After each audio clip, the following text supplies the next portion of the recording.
जहां आप सल्लल्लाहु अलैहि वसल्लम ने फ्यूचर से रिलेटेड सारी चीजों के बारे में बताया, वहीं आप सल्लल्लाहु अलैहि वसल्लम ने बहुत ही इंटरेस्टिंग बातें बताई और कहा कि कयामत तब तक नहीं आएगी जब तक तुम मुसलमान ऐसे लोगों से नहीं लड़ोगे जिनकी शक्लें बिल्कुल रेड और उनकी नाक बिल्कुल फ्लैट और उनकी छोटी छोटी आंखें होंगी, जिनके चेहरे बिल्कुल शील्ड की तरह फ्लैट होंगे, जिनके जूते बालों से बने होंगे।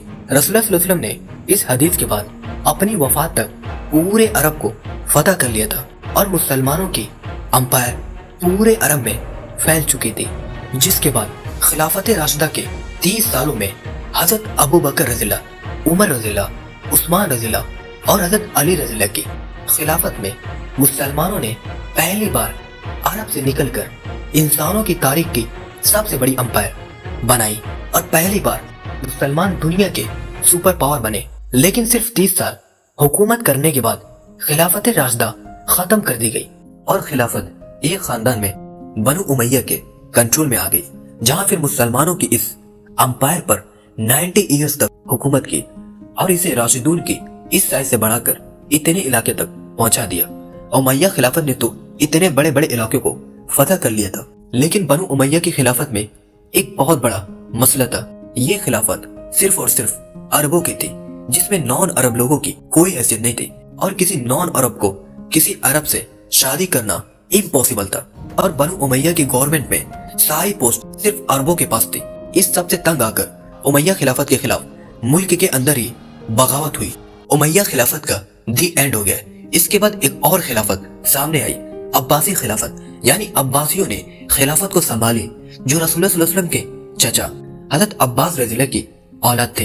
अब अब्बासियों के टाइम पर ही मुसलमानों की ताकत अपने पीक पर थी। वेस्ट इस्लामिक गोल्डन एज के नाम से जाना जाता था, जबकि बगदाद अब्बासी खिलाफत का कैपिटल, दुनिया की सबसे ताकतवर सिटी थी। एंड देन इस टाइम अब्बासी खिलाफत ने एक यूनिक काम किया। उन्होंने दुनिया की सबसे बड़ी लाइब्रेरी बनाई, जिसे हाउस ऑफ विजडम कहा जाता है, जिसकी वजह से दुनिया में सबसे बड़े बड़े मुस्लिम साइंटिस्ट सामने आए। फॉर एग्जाम्पल अल ख्वारिजमी, जिन्होंने पहली बार दुनिया में अलजेब्रा इंट्रोड्यूस किया। इट्स मीन कि ये टाइम इस्लामिक गोल्डन एज, यानी इस टाइम में बड़े बड़े साइंटिस्ट, पोएट्स, आर्टिस्ट पैदा हुए। बट अब्बासी खिलाफत का डाउनफॉल शुरू हुआ, उनसे मिस्टेक हुई।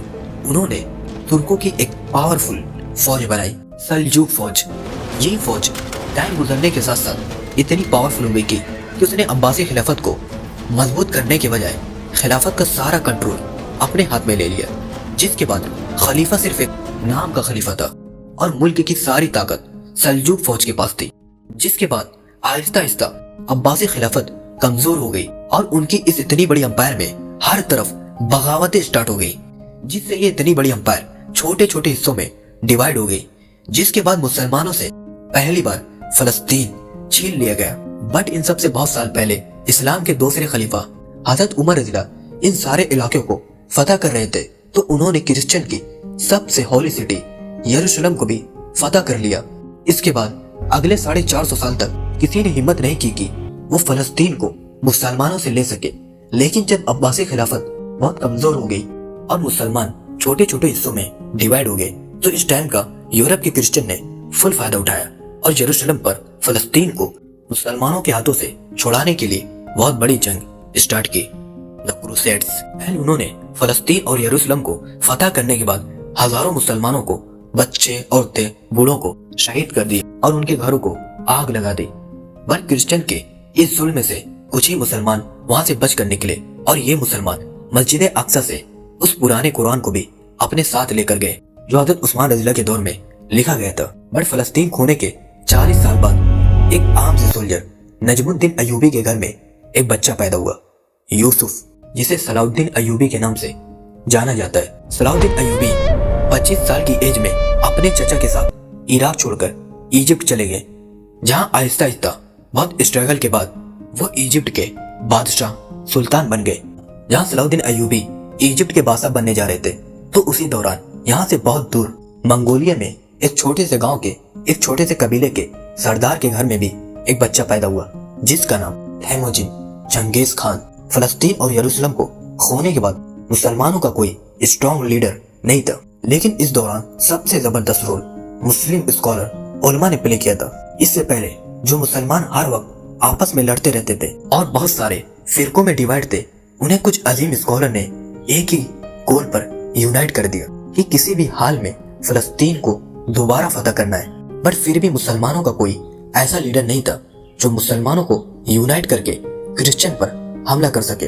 आखिर सलाउद्दीन अय्यूबी इजिप्ट के सुल्तान बनने के बाद पहले तो क्रिश्चियन के ग्रुप से डील कर ले कि अगले 10 साल तक बिल्कुल अमन होगा, हम एक दूसरे पर हमला नहीं करेंगे। इन 10 सालों का फायदा उठाकर सलाउद्दीन अय्यूबी ने पहले तो मुसलमानों को यूनाइट करना शुरू किया और फिर आखिर उन सारे इलाकों को फतह करने के बाद अब सलाउद्दीन अय्यूबी दुनिया के सबसे ताकतवर बादशाह बन चुके थे।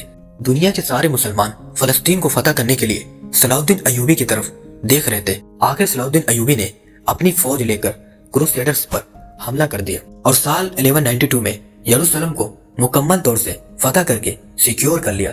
और जब मुसलमानों को थोड़ी कामयाबी मिलने लगी थी तो इस सबसे 6 साल पहले रसूलुल्लाह सल्लल्लाहु अलैहि वसल्लम की कही हुई हदीस के पूरे होने का टाइम आ चुका था। इन सबसे बहुत दूर चंगेज खान ने मंगोलिया को यूनाइट कर लिया था और बहुत तेजी से हर तरफ अपनी ताकत बढ़ा रहा था। बट एक टाइम ऐसा था कि चंगेज खान तैमुजिन चाइना में किसी का गुलाम था, लेकिन फिर तैमुजिन वापस मंगोलिया गया, अपने कबीलों को यूनाइट किया। आहिस्ता आहिस्ता उसकी मंगोल एम्पायर बढ़ने लगी और इतनी बड़ी हो गई कि मंगोलियंस ने तैमुजिन को एक बहुत बड़ा टाइटल दिया, चंगेज खान, जिसका मतलब है सबसे बड़ा बादशाह। बट मंगोलिया की बात की जाए तो मंगोलिया आज भी बहुत ही गरीब और आम सा मुल्क है और उस जमाने में भी बहुत ही गरीब और कमजोर था। इसलिए चंगेज खान की इस एम्पायर के बनने के बाद भी मंगोलिया के नेबर चाइना ने इसे सीरियसली नहीं लिया। बट आने वाले कुछ ही सालों के अंदर चंगेज खान ने चाइना के कैपिटल बीजिंग को फतह कर लिया। पहली बार लोगों ने देखा कि चंगेज खान कितना जालिम है और उसके जुल्म की कहानियां हम सब ने सुनी है कि वो लोगों के सिर काटकर उसके पिरामिड्स बनाया करता था। इस जुल्म का चंगेज खान को कोई शौक नहीं था, बल्कि इससे बहुत बड़ा फायदा होता था। मतलब कि उसने अपनी पूरी फौज को 10 आदमियों के ग्रुप में डिवाइड किया, फिर 10 से 100, फिर 1000, फिर 10,000 के ग्रुप में डिवाइड किया। चंगेज खान ने अपनी आर्मी के लिए एक रूल बनाया था कि 10 लोगों के ग्रुप में अगर एक बंदा भी जंग छोड़कर भागता है तो उसके ग्रुप के बाकी 9 लोगों के सिर काट दिए जाएंगे, जिससे चंगेज खान की आर्मी के सोल्जर्स एक दूसरे को जंग से भागने नहीं देते। जो भी भागने की कोशिश करता उसकी आर्मी खुद ही उसे मार देती थी। इस तरह चंगेज खान की ये जालिम एम्पायर बहुत तेजी से फैलने लगी आखिर मुसलमानों के एक एम्पायर ख्वारिज़्म से टकरा गए। पहले तो चंगेज खान का कोई इरादा पहले चंगेज खान का कोई इरादा नहीं था कि वो मुसलमानों से जंग करे, इसीलिए उसने ख्वारिज़्म के बादशाह की तरफ दोस्ती का पैगाम भेजा।